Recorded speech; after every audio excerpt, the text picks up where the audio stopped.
You're listening to How to 20-something, the best podcast that helps both men and women navigate their 20s and learn how to adult across all aspects of their lives.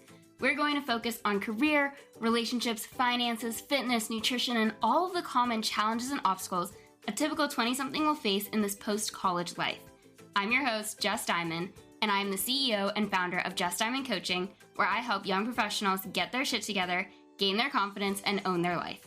No one prepares you for this adulting world, so allow me to help you feel like you are no longer a chicken running around with its head cut off, and that you actually know what the hell is going on and what your next step to take is.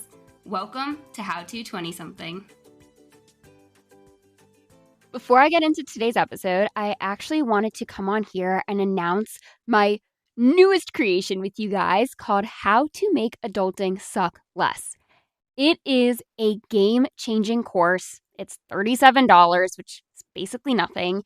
It takes about an hour to complete all the way through from start to finish, and it is filled with reframes and exercises and thoughts that we all have that we're not talking about, and is really, really designed to help you deepen the relationships in your life, because it's really easy to go out there and find people, but it's really hard to find your people. So it starts with helping you figure out where you're going to go, how to talk to people, the fears that come up with trying to be vulnerable, and the thoughts that get in the way of you actually developing these relationships, because you make everything about you. I mean, we all do it, but I'm here to teach you how not to do it, how to take yourself out of that picture and care for the people in your life, because that's what makes these bonds stronger. So all you have to do is head to the show notes, click on the very first link. It should be right above the summaries, so super easy to find, and check out to see if this course is for you. I mean, I can almost guarantee it is if you have been listening to this podcast, because it's basically me, but in video form, long form video form. And I'm just walking through my step-by-step process that I deliver in my TEDx talk. Only now I have all the time to be able to expand on all of it to really, really help you out in one of the most challenging areas of adulthood, which is friendships, it's dating, it's relationships, it's any person you want to bring into your inner circle in the city that you live in. So go check it out, but know that I created it with you in mind and with younger me in mind. It's definitely something I needed, honestly, just last year. So you definitely are going to want to go check that out. All right, now back to the show. Welcome back to another episode of How to 20-something, where today's episode is about your money. That is your money story. So your relationship to your spending habits and how you view the money that's coming in. And it's about the money you make at your job. This episode idea came about when one of my personal training clients spent the better half of last year complaining about how miserable and stressed he is at work. And I'm like, okay, the answer is pretty simple here. If you're complaining for over 6 months and nothing is improving, get a different job.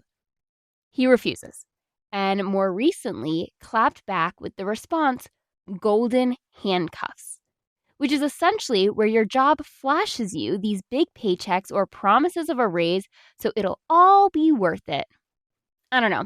Maybe I'm out of touch with the world of paychecks, but I don't think any job is worth your mental health or happiness, at least to that degree.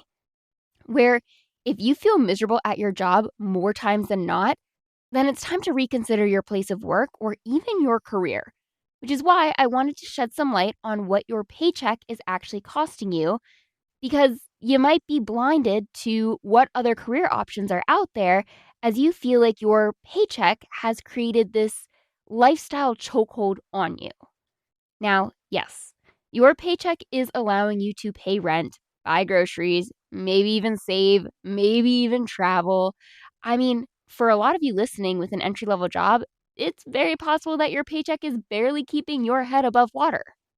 So regardless of who you are, you have a story that comes with the money you're making and spending, whether it is in the form of golden handcuffs or on the other end of the spectrum of you're not making enough. And I want to talk about it. For starters, you need to identify your own money story. This is something that develops in childhood, stems from your parents' relationship to money, and even how they spoke about it or culturally. It's a set of beliefs you learned on either conscious or subconscious levels about how money showed up in your life while growing up, and it now influences your decisions as an adult. Examples being, there's not enough of it. It's embarrassing to ask for financial help. It represents security. Anything outside of a necessity is a luxury. A stable job is more important than the actual work you're doing. More money represents status, success. You're nothing without it. There are so many money stories that you need to first identify for yourself what yours is. Or even, what memories do you have about your parents' relationship to money? Conversations you overheard? Comments that were made? Because knowing your story will help you understand your spending habits and even decisions around your career path. For me, I inherited the money story that there's never enough of it, and it's embarrassing to ask and even accept financial help in times of need. That story rang true just a few years ago. Now, I was very transparent with you in the episode where I ripped back the curtain on being self-employed. And in my second year, the year I started this podcast, was when I went through a friendship breakup and fell into a depressive episode for 6 months. My business suffered as a result. So when I was finally ready to go out and make friends again, I was stressed about making plans and then having to spend even more money on lunches, dinners, coffees, events, whatever it was. My mom so kindly offered to help pay for one social outing a weekend. Actually, she offered up a dollar amount, and I declined it at first. Why? Because I learned as a child that it is not okay to accept the help that's offered, that it is shameful and embarrassing. And then my coach had to help me work through this story and accept the help that was being extended, because I needed it. I then negotiated back with my mom that instead of a dollar amount, how about it was one social outing a weekend, which came out to half of what she originally offered, if not less. And even after talking it over with my coach, it was still very uncomfortable for me to say yes to this generosity. Truthfully, money is something I've always felt insecure about. I never wanted friends over my house to play when I was a kid because their house was bigger and nicer, had more toys. I don't like paying for expensive dinners or grocery shopping at the nicer grocery store. And now that I live with Ryan, I feel really weird when it's his turn to buy the groceries. It's a story I am constantly having to rewrite, and you're going to find that within yourself too across different moments of your life when your money story resurfaces. Because it will. If I were to take a look at my career path or my paychecks, I wouldn't say I said yes to my first job out of school because of the money.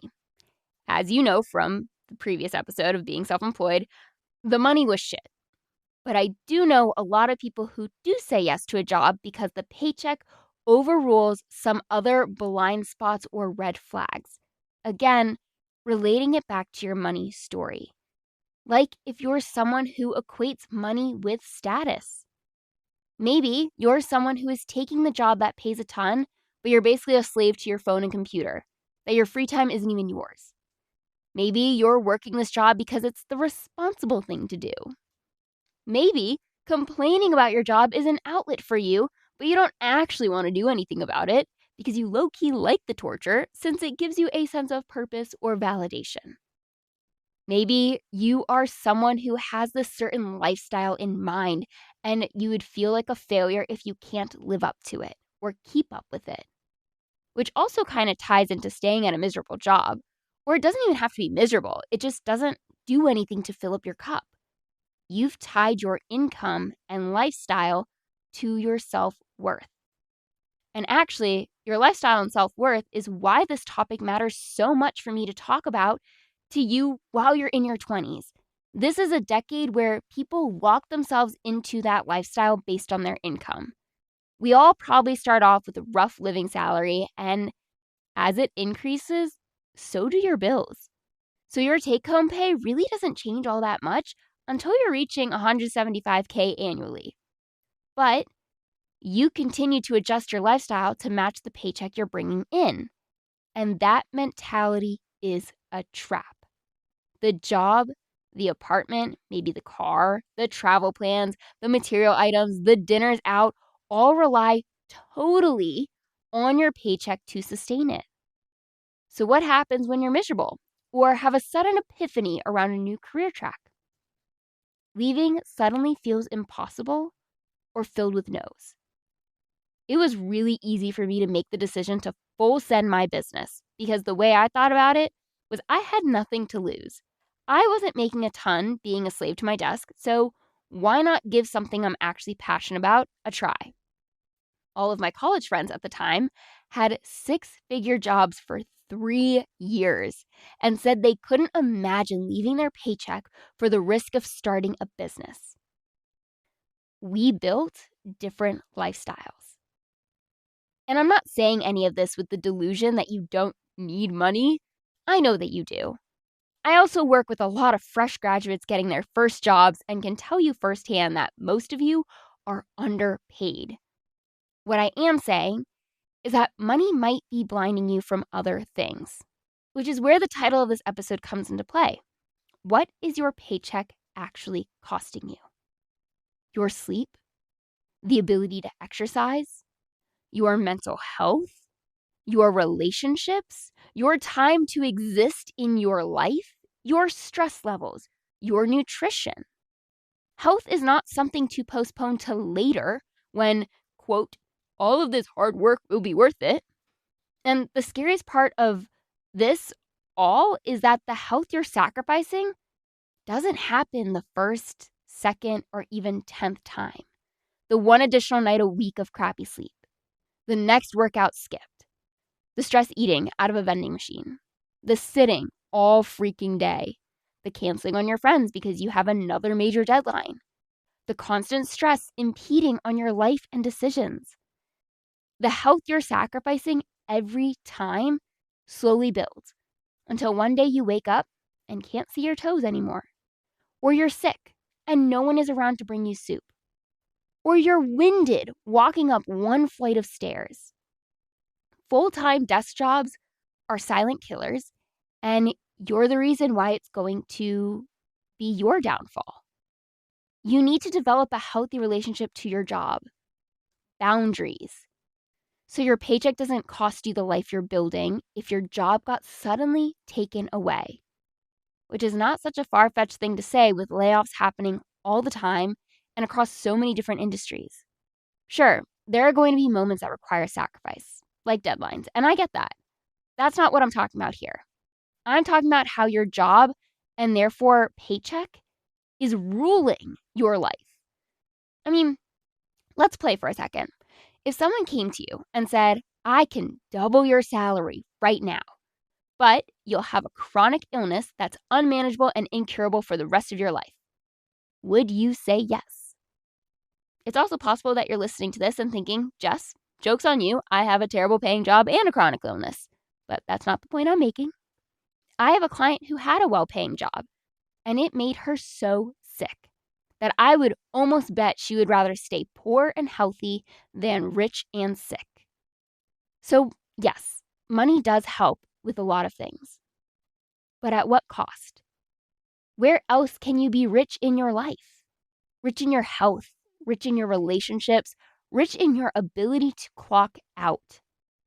A bigger paycheck is only a good thing if the life around the paycheck still works. Because what I don't want for you is for you to realize you built up this whole life and have no one to share it with or the energy to actually enjoy it. You're in your 20s, so it can be hard to see these issues I'm bringing up as it pertains to your relationship to your paycheck. You've probably found yourself saying things like, I'll take care of my health later. Or, this is what my 20s are for. I'm single with no kids. Or, this is part of the job. I asked for it. Or, once I make X amount of money, things will calm down. So what I want you to do is take a look around your office. Look at the lives of the people 10, 20, 30 years older than you and ask yourself, Are they living the life you want to create for yourself? And if the answer is no, then you need to get out now. Because that whole "I'll deal with it later" bullshit has a really easy way of turning into the rest of your life. And it really all boils down to, what is your paycheck actually costing you? Because money is only one way to be rich, and it's on you to create the other ways that make you rich.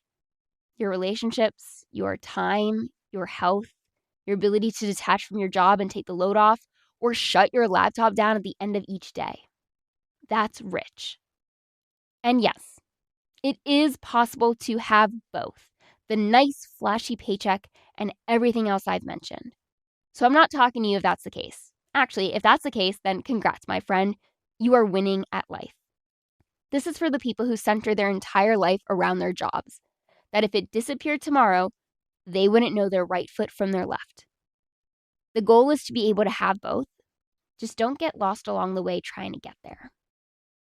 And on that note, thank you for listening to another episode of How to 20-something. If you liked what you heard, learned something new, or know someone who is sacrificing so much of themselves for their job, then please share this episode. Post it to social media, send it to a friend, give me a 5-star rating. Just do something to help me spread word of this podcast so I can help all of the 20-somethings out there navigating the most confusing decade of their life. And as always, I can't wait to be in your headphones again next week with another brand new episode.